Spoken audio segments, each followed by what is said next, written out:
Hi, it's Ms.Mary with our January Cozy Storytime, and today I'm going to share with you Pup and Bear. This is by Kate Banks and Neocostu. It is published, but you guys look at this. I love that illustration. Published by Schwartz and Wade Books, New York. This is the Imagination Library edition. So if you have been a part of Dolly Parton's Imagination Library, you may have been sent a copy of this book at some point. I love those wintry Arctic trees. Here we go. Whoosh! When the great gray owl swooped down, screeching, "Hoo! Hoo!" the Arctic wolves knew that the big freeze was on its way.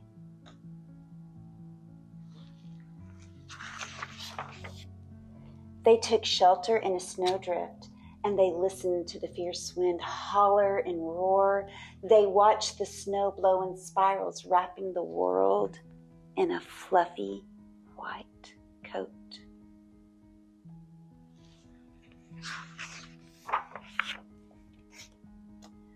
But then the winter's cold, bitter cold breath turned warm, and the sun appeared. The big melt came, and one lone pup found himself on a sheet of ice, spinning out to sea.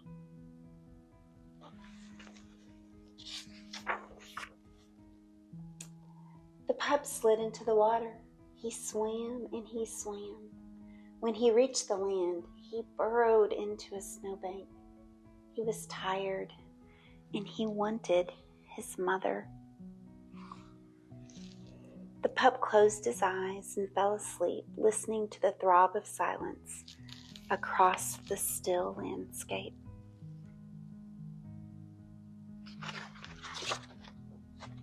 He woke to the feel of a cold nose against his fur. The smell was familiar. It was a polar bear. "You are not my mother," said the pup, flattening his ears against his head. "I am not your mother," said the polar bear, "but I can cuddle you and keep you safe." The pup was shy and frightened. "Aren't you going to eat me?" he asked. "Polar bears eat wolves." "Not this one," said the polar bear, shaking her head. "Climb on my back, and I will take you to my den."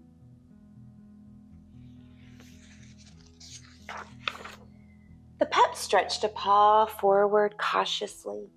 Then he climbed onto the polar bear's back, and they crossed the tundra under the watchful eyes of a trio of baby puffins learning to fly. Back at the den, the polar bear licked and cleaned the pup. "I am not your mother," she said, "but I can feed you and keep you warm."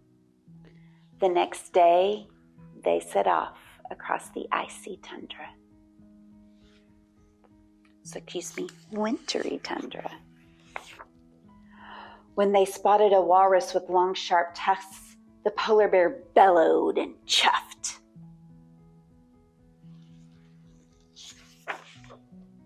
"Where are we going?" asked the pup as they neared the water. "I am not your mother," said the polar bear, "but I can show you where to catch a fish." They passed a snow goose perched on a nest of eggs. They sniffed the trail of a seal as he tried to outsmart them, and they stopped at the water's edge where the fish and the lemmings came and went, in the wondrous wheel of life.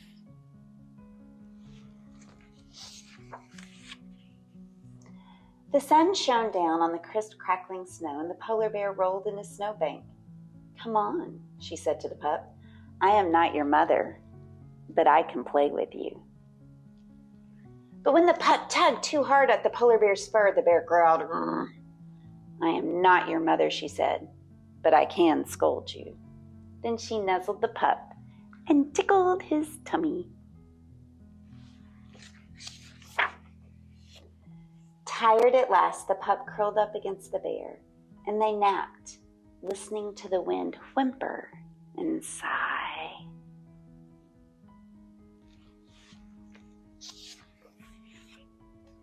The earth turned round and round, and the big freeze came, followed by the big melt, until at last the polar bear nudged the wolf, who wasn't a pup any longer.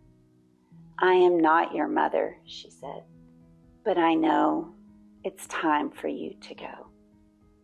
She nuzzled the wolf one last time, and the wolf nuzzled her back.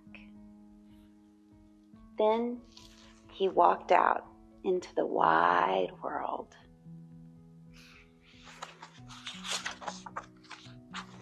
The wolf howled into the midnight sun, which glowed on the horizon, where day ended and night began, and he was answered by the cry of another wolf. Soon he was leading his own pack across the tundra. Then one day, a wolf came upon a polar bear cub huddled in a snowdrift. "Where is your mother?" asked the wolf. But the cub didn't know. The wolf sniffed the cub and rubbed its fur with a wet nose. You are not my mother," said the cub, cowering.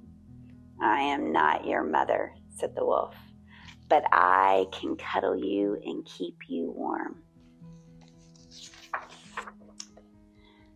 "Aren't you going to eat me?" asked the cub. "Wolves eat polar bears." "Not this one," said the wolf, shaking its head. "Climb on my back, and I will take you to my den." The polar bear clambered onto the wolf's back. "I am not your mother," said the wolf, "but you can stay with me until you're big enough to be on your own."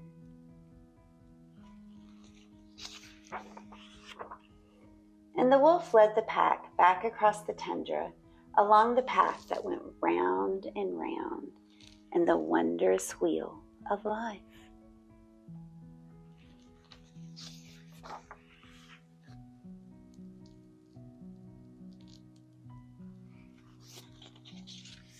And that's the end. I think those illustrations are beautiful, and I think it's a lovely, sweet story. Check it out, Pup and Bear.